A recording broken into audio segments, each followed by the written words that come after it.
يا أيها الذين آمنوا استعينوا بالصبر والصلاة إن الله مع الصابرين ولا تقولوا لمن يقتل في سبيل الله أموات بل أحياء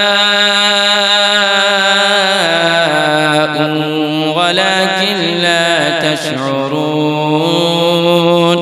ولنبلونكم بشيء من الخوف والجوع ونقص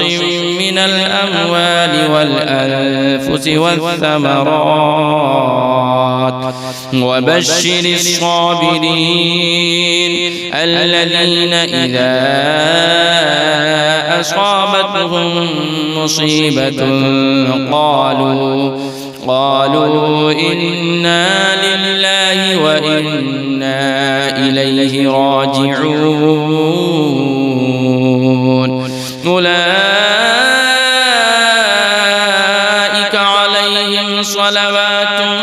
من ربهم ورحمة وأولئك هم المهتدون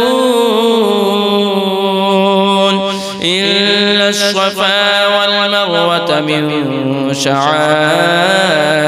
الله فمن حج البيت أو اعتمر فلا جناح عليه أن يطوف بهما ومن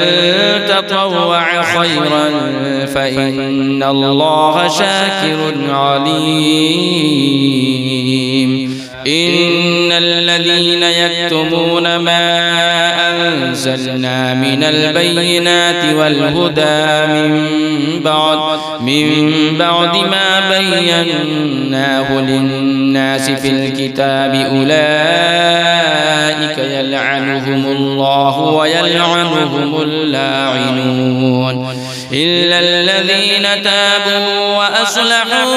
وبينوا فأولئك أتوب عليهم وأنا التواب الرحيم إن الذين كفروا وماتوا وهم كفار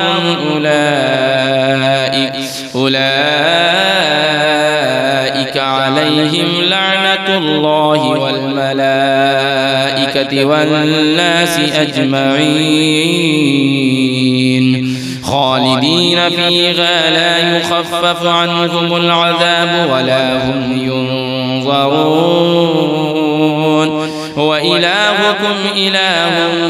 واحد لا إله إلا هو الرحمن الرحيم.